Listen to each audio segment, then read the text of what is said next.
فرش مجلس پہ کھڑی دیکھ رہی ہیں زہرا، کون آتا ہے میرے لال کا پرسہ دینے۔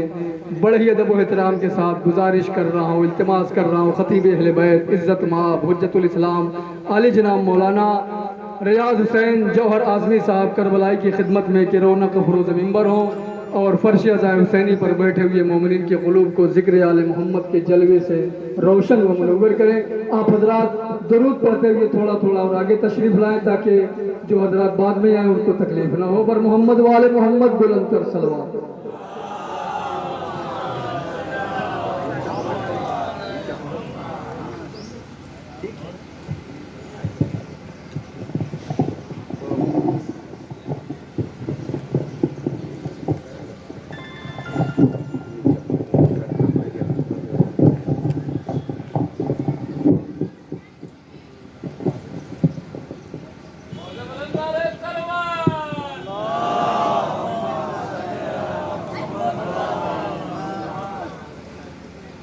رحم اللہ من قرأ الفاتحہ۔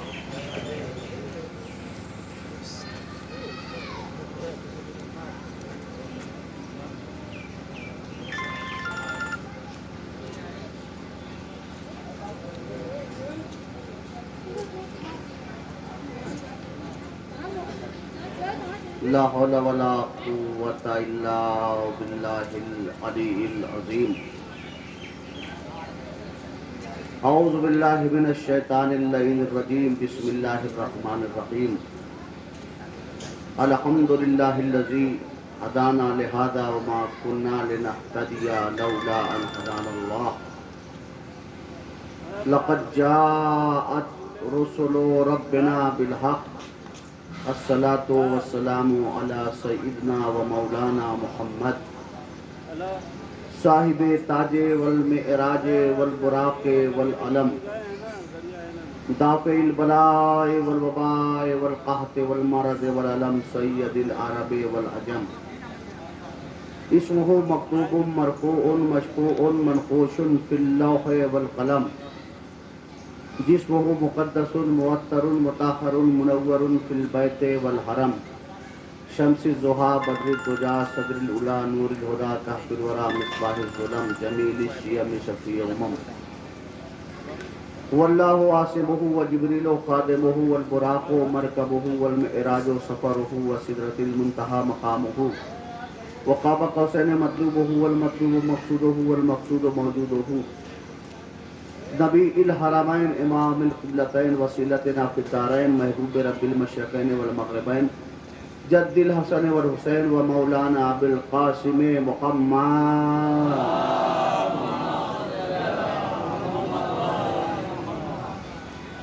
وآلہ الطیبین الطاہرین المعصومین المظلومین، ولعنۃ اللہ علی اعدائہم اجمعین من یومنا ھذا الی قیام یوم الدین۔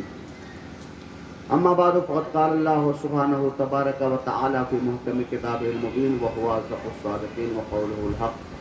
بسم اللہ الرحمن الرحیم، انما یرید اللہ لیذھب عنکم الرجس اہل البیت ویطہرکم تطہیرا۔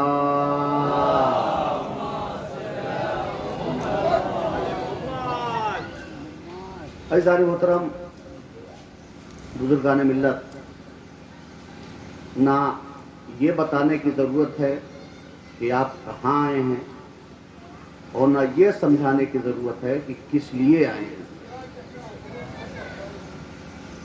ذمہ داری ہر عزادار کی ہے کہ اگر کہیں پر بھی وہ عزاداری کرنے جائے تو کبھی بھی یہ نہ سوچے کہ بانی جلوس بانی مجلس ہمیں دیکھ رہا ہے یا نہیں دیکھ رہا ہے۔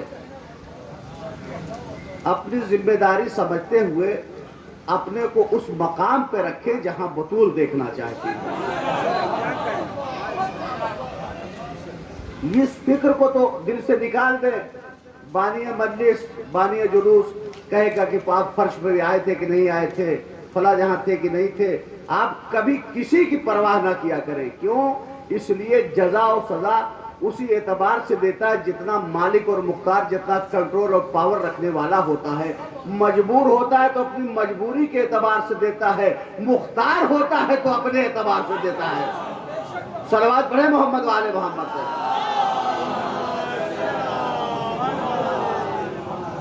اچھا جلوسوں میں بھی مجلسوں میں دو طرح کے لوگ ہوتے ہیں. ایک تو نہیں آتے اور ایک آ کے نہیں آتے. ایک آتے ہی نہیں اور ایک آ کے نہیں آتے. اچھا آ کے جو نہیں آتے وہ زیادہ گھاٹے میں ہیں.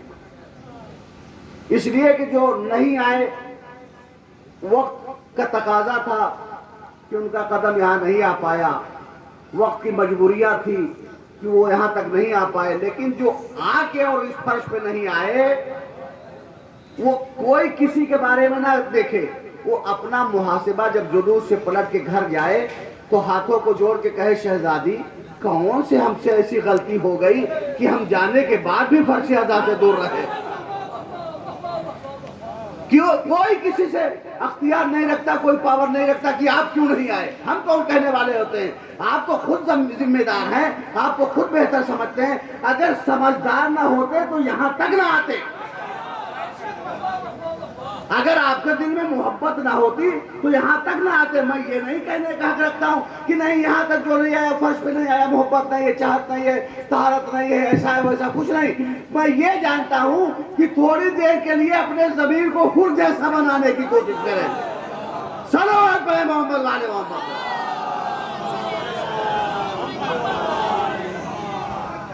کوئی کبھی یہ نہ دیکھے کسی کے بارے میں نہ وہ کیا کر رہا ہے, صرف یہ دیکھے کہ ہم کیا کر رہے ہیں.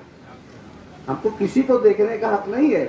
ہر آدمی کا اپنا فریضہ ہے, اپنی مجبوری ہے, اپنی ذمہ داری ہے. اپنے اعتبار سے سب ہر جہاں اپنے آپ کو حاضر کرتے ہیں. بس میں آپ جانتے ہیں کہ مریض آدمی تھوڑی دیر جو ہے یہ بھی میں نہیں بتا سکتا کہ کتنی دیر مجھے پڑھنا ہے, لیکن میں اتنا جانتا ہوں کہ آپ کے توقع سے کم جلوس کی مجلس ایسے بھی گھنٹے 2 گھنٹے کی نہیں ہوتی کہ مجمع اکٹھا نہیں. آمادہ ہوتی ہے, انجمن بھی آ چکی ہے اور آپ آمادہ ہیں ماتم کرنے کے لیے, نوحہ پڑھنے کے لیے. لہذا میں بہت تسلسل سے تو نہیں لیکن ایک اتصال کے طور پر, مختصر طور پر آپ کے ذہنوں کو کچھ دیر کے لیے اس وادی میں لے کے چل رہا ہوں جو جنت کی وادی کہلاتی ہے. اور عزیزان گرامی آپ تو خود جنتی ہیں. میں یہ کہوں کہاں ہے میرا مجمع اور کیسے سن رہے ہیں آپ؟ بھیا جو میں پڑھ رہا ہوں وہ آپ سن رہے ہیں نہ. میں مجھے یہ کہنا ہائے ہائے ایسا کیا آپ نے, میرا جملہ ضائع, کچھ نہیں. جو میں پڑھوں گا وہی آپ سنیں گے اور جو آپ سنیں گے وہی میں پڑھوں گا. صلوات پڑھیں محمد والے محمد پہ. دنگلی خطابت کا میں کبھی عادی نہ رہا ہوں. میں یہ چاہتا ہوں کہ اس مقدس جگہ سے کوئی مقدس پیغام پہنچ جائے اور میرا چھوٹا بھائی عمل کر لے تو میری بھی کامیابی ہے, اس کی بھی کامیابی ہے. صلوات پڑھیں محمد والے محمد.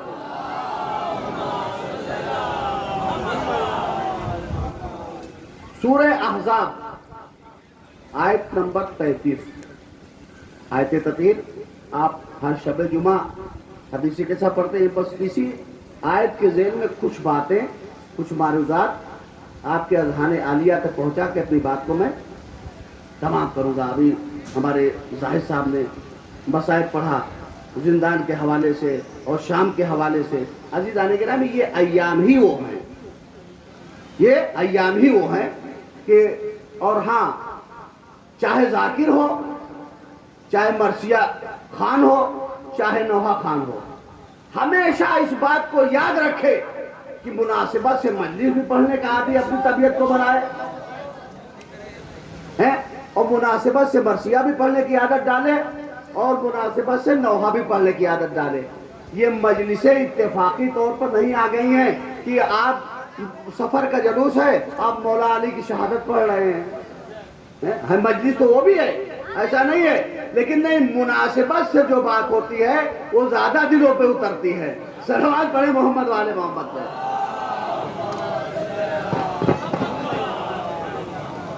انما یرید اللہ لیذھب عنکم الرجس اہل البیت ویطہرکم تطہیرا. عزیزان محترم اس آیت میں کیا ارشاد ہو رہا ہے پروردگار کا؟ اے اہل بیت پیغمبر, اللہ کا ارادہ تو بس یہ ہے کہ تم کو تم سے ہر رجس کو دور رکھے، تم سے ہر رجس کو دور رکھے۔ عزیزان گرامی، بعض رو میں بہ کے ترجمہ کر جاتے ہیں کہ اے اہل بیت، اللہ کا ارادہ ہے کہ تم کو ہر رجس سے دور رکھے، تم کو ہر رجس سے دور نہ رکھے، ہر رجس کو تم سے دور رکھے۔ نزاکت کیا ہے؟ نزاکت یہ ہے کہ اگر یہ اہل بیت ہم تم کو نجاست سے دور رکھیں گے، اس کا مطلب ہے کہ نجاست کی طرف جانا چاہتے ہیں، اللہ دور کر رہا ہے۔ نجاست کو دور رکھنے کا مقصد یہ ہے کہ کوئی کسی طریقے کی نجاست ہے، اگر نجاست ہے تو اہل بیت کے قریب آ نہیں سکتی۔ صلوات بھائی محمد والے محمد۔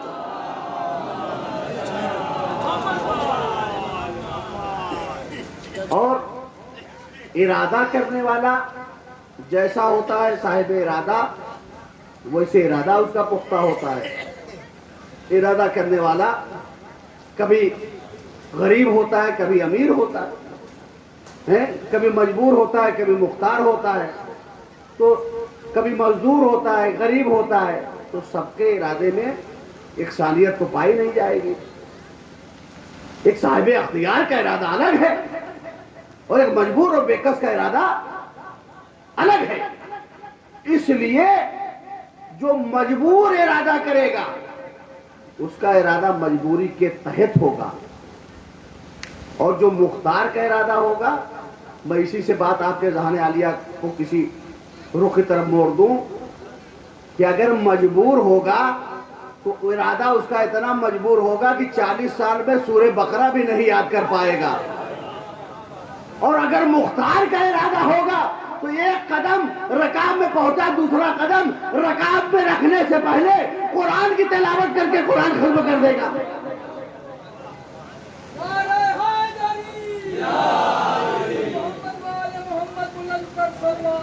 اللہ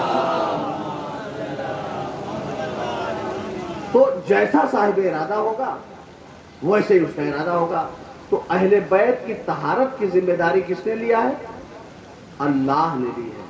تو اللہ تو کوئی اچھا یہ کوئی پوچھے کہ اہل بیت کو رزق سے کب سے دور رکھا ہے، کب تک رکھے گا؟ تو جب سے صاحب ارادہ ہوتا ہے، جب سے ارادہ ہوتا ہے۔ کب تک ہوتا ہے؟ جب تک ارادہ کرنے والا ہے۔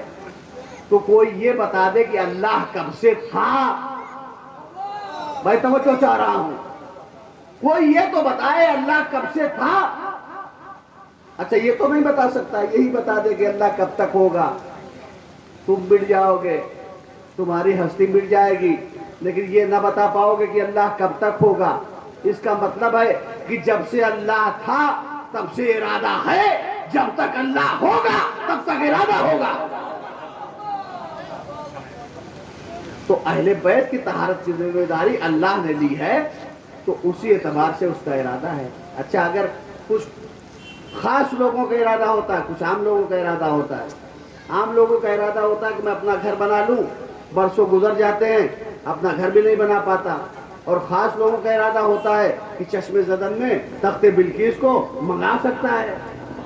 تو ارادہ کرنے والا جیسا ہوگا اس کا ارادہ ایسا ہوگا۔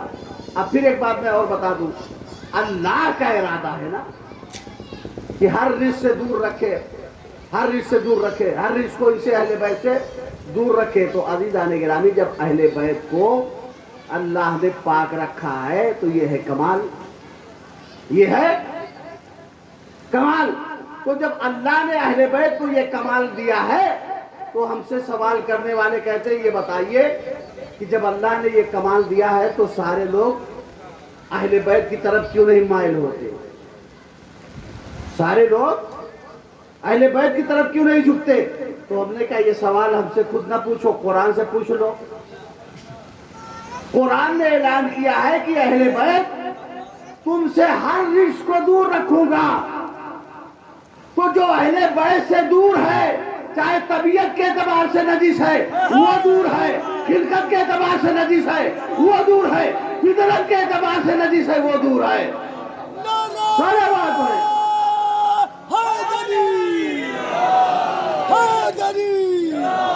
محمد والے محمد صلوات۔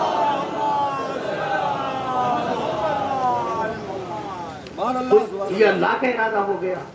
اب عزیزان گرامی میں بہت توجہ چاہتا ہوں کہ پروردگار عالم نے اہل بیت کی طہارت کی ذمہ داری دی ہے. اچھا کچھ لوگ حج کرنے گئے ہیں, عمرے کے لیے گئے ہیں, تو اس آیت میں بیت کا تذکرہ ہے. بیت کس کو کہتے ہیں اور حرم کس کو کہتے ہیں؟ نکل جاؤ توجہ چاہ رہا ہوں. ایک ہے بیت, ایک ہے حرم. اللہ نے اعلان کیا اے اہل بیت پیغمبر, اے پیغمبر کے گھر والوں. تو جب چادر تطہیر میں پنجتن جمع ہوئے تھے تو نبی کی وفا شعار بی نیک زوجہ نبی کے پاس آئی اور کہا اللہ کے رسول کیا میں اس چادر میں آ سکتی ہوں؟ کیا میں اس چادر میں آ سکتی ہوں؟ تو نبی نے کہا کہ ام سلمہ تم کو بشارت دیتا ہوں کہ تمہارا انجام خیر پہ ہوگا, لیکن تم اس چادر میں نہیں آ سکتی. تو یعنی اہل بیت میں تم شامل نہیں ہو سکتی. کون ہے اہل بیت؟ آپ نے کہا وہ چادر کے نیچے جو ہیں محمد, علی, فاطمہ, حسن, حسین. صلوات پڑھے محمد والے محمد پر.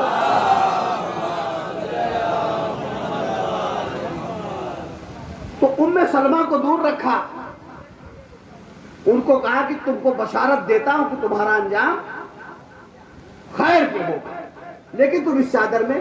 اس کا مطلب یہ ہے کہ کچھ مرتب فہرست ہے جو خدا کی طرف سے بن کے آئی ہے. خیر پہ تو ہو سکتی ہے, داخل نہیں ہو سکتی ہے. اچھا پھر اس کے بعد میں نے عرض کیا ایک ہے بیت, ایک ہے حرم. بیت یعنی گھر, اور حرم جو اس کے باہر کا حصہ ہوتا. میں اس بات کو وضاحت کے ساتھ مثال دے دوں کہ جب آپ حج کے لیے یا عمرے کے لیے جاتے ہیں, جو گئے ہیں وہ دوبارہ جائیں, اور جو نہیں گئے فرش اعضاء کا صدقہ ہے کہ انشاءاللہ وہ پہنچے.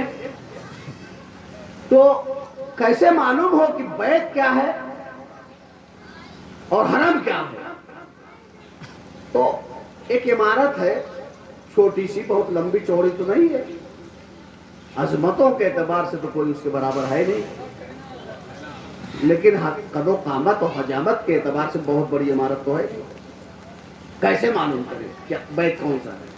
کہا اس میں کالا گلاف پڑا ہوا ہے, کالی چادر پڑی ہوئی ہے, وہ ہے بیت. کہا اس کے باہر کا حصہ, کہا اس کو حرم کہتے ہیں, حرم میں خدا ہے. اچھا تو نبی کے گھر میں بھی خطرہ تھا کہ کون اہل بیت ہے کون حرم ہے, لہذا چادر ڈال کے نبی نے بتا دیا جو چادر میں آ جائے وہ اہل بیت ہے, جو چادر کے باہر وہ حرم پیغمبر ہے.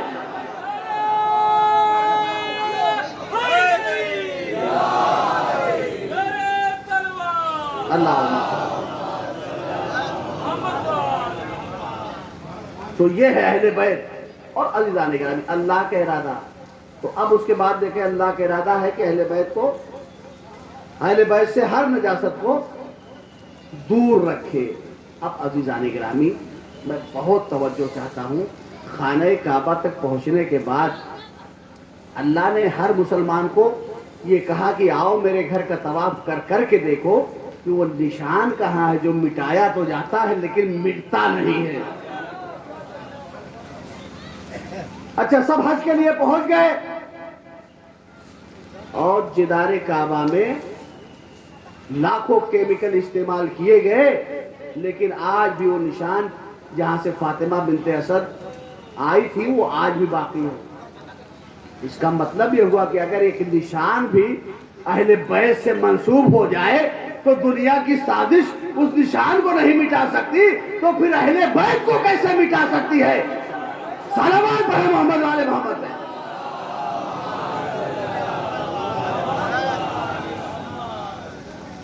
اہل بیت. اچھا پھر اس کے بعد عزیزان گرامی مجھے تفصیل میں نہیں جانا, میں نے پہلے کہہ دیا. جب چادر تطہیر کے نیچے سب جمع ہو گئے تو اللہ کے رسول نے فرمایا کہ اس کے صدقے میں قرآن بھی آج پڑھنے والے دنیا میں لوگ ہیں.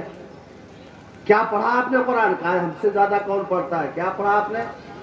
کہا قرآن میں اللہ ارشاد فرماتا ہے انا بشر مثلکم، میں بھی تم جیسا بشر ہوں، میں بھی تم جیسا بشر ہوں. قرآن پڑھنے والے جھوم جھوم کے قرآن پڑھتے رہے کہ اللہ نے یہ فرمایا کہ میں بھی تم جیسا بشر ہوں. کس نے کہا؟ کہا نبی نے کہا. کس سے کہا؟ خیبر میں بھاگنے والوں سے نبی نے کہا میں تم جیسا بشر ہوں. پہاڑیوں کے سہارا لینے والے سے نبی نے کہا میں تم جیسا بشر ہوں. کئی سال حالت کفر میں زندگی گزارنے والوں سے کیا نبی نے کہا میں تم جیسا بشر ہوں؟ کس سے کہا؟ کب کہا؟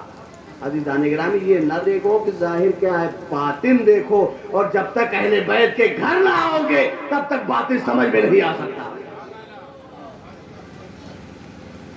اچھا اب آئیے پوچھتے ہیں، تو جب چادریں تطہیر کے نیچے سب جمع ہو گئے تو اللہ کے رسول نے فرمایا کہ پوچھا مولا علی نے کہ اس جو چادر کے نیچے ہم جمع ہوئے اس کی کوئی عظمت و فضیلت حدیثیں کیسا پڑھتے ہیں آپ؟ اسی بات کو میں دوہرا رہا ہوں.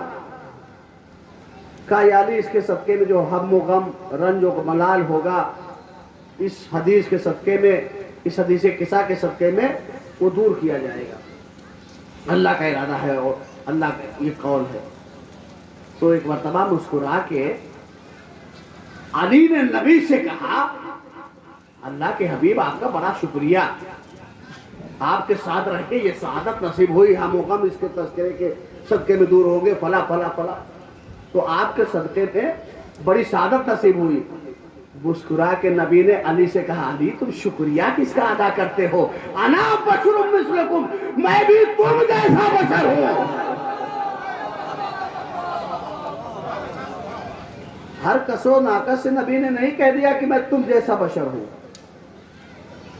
جب ایک نور دوسرے نور سے سوال کرتا ہے تو وہ نور کہتا ہے کہ دیکھو میں بھی تم جیسا بشر ہوں. تو قرآن صرف پڑھنا کا مال نہیں ہے، اس کی باریکیوں پر نظر رکھنا. اور یہ باریکیاں اس وقت تک اجاگر نہیں ہوں گی جب تک در اہل بیت پر دنیا نہ آئے گی. عزیزان کے اللہ کا ارادہ ہے، یہ آیت تطہیر ہے جو آپ ہمیشہ پڑھتے رہتے ہیں. اور عزیزان محترم بس میں باتوں کو اپنے ختم کر رہا ہوں. مجلس امام حسین علیہ السلام یہ وہ جگہ ہے، صرف آپ ہی نہیں فرشتے آ کے یہاں فخر کرتے ہیں. فرش مجلس پہ جب فرشتے آتے ہیں اور واپس جاتے ہیں جنت میں تو وہ فرشتے جو آئے نہیں ہوئے ہوتے ہیں وہ پوچھتے ہیں یہ بتاؤ تمہارے جسم سے بڑی اچھی خوشبو آ رہی، کہاں سے آ رہے ہو؟ فرشتے بتاتے ہیں فلاں جہاں مجلس حسین میں شریک ہو کے آ رہے ہیں، یہ اس جگہ کی برکت ہے. عزیزان گرامی ہم بھی آتے ہیں مجلسوں میں، آپ بھی آتے ہیں مجلسوں میں، ہماری سعادت ہے، خوش نصیبی ہے. لیکن ہم آتے ہیں تھوڑی دیر شریک ہو کے چلے جاتے ہیں، آرام کرتے ہیں. لیکن حسین کی جو پیاری ماں، دیکھیں میں اکثر کہتا ہوں کہ فضائل میں جتنی بھی کمی ہو جائے وہ مجھے برداشت، لیکن مسائل میں کوئی کمی میں نہیں کرتا، نہ آج کی کوشش ہوگی. دکھیاری حسین کی ماں پہلو پہ ہاتھ رکھے ہوئے سلامت رہو میرے بیٹے کے عزادارو، خدا تمہیں کوئی غم نہ دے. بے عزا شہزادی جس کو دعا دے، کتنا صاحب قسمت ہے وہ آدمی جس کو شہزادی دعا دے. یہ شہزادی ہم غریبوں کا پرسہ قبول کر لیجئے، ہمارے پاس تو کچھ اور نہیں ہے ان اشکوں کے نذرانے کی سوا. مجلس حسین ہمارے غموں کا مرہم بنتی ہے. ارباب عذاب ان ایام میں اسیروں کا تذکرہ ہوتا ہے، ان لوگوں کا تذکرہ ہوتا ہے جو شام میں قید کر کے لاتے۔ امام حسین علیہ السلام فرماتے ہیں جس گھر میں رباب و سکینہ نہ ہو وہ گھر مجھے اداس لگتا ہے، ویران لگتا ہے، اجڑا ہوا لگتا ہے۔ ہاں، رونے پہ کوئی تکلف نہ کریے گا، نہ معلوم زندگی کی کس کی کون سی آخری مجلس ہے۔ آواز گریہ بلند ہے، اسی طریقے سے روئیے گا، آخر تک اسی طریقے سے اجرکم اللہ۔ امام میرے فرماتے ہیں جس گھر میں رباب و سکینہ نہ ہو وہ گھر مجھے ویران معلوم ہوتا ہے۔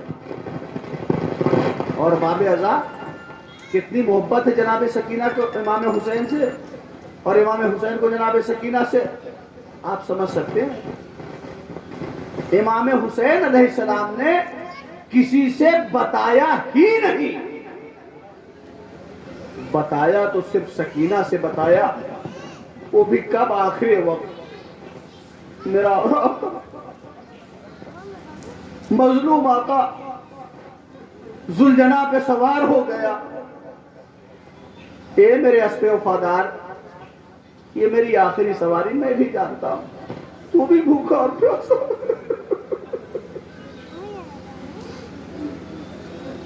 تو بھی میری طرح بھوکا اور پیاسا ہے۔ جتنی بار میں مقتل میں گیا تو بھی میرے ساتھ ساتھ مقتل میں جاتا رہا۔ اب حسین اس کے بعد تیری پشت پر سوار نہ ہوگا، لیکن ذوالجناح نے قدم آگے نہ بڑھایا بلکہ زبانے بے زبانی سے ایک مرتبہ سمو کی طرف دیکھا۔ اب جب سمو پہ دیکھا، سمو کی طرف اشارہ کیا، حسین نے جھک کے سمو کو دیکھا، کیا دیکھا؟ سینے پہ سونے والی سکینہ۔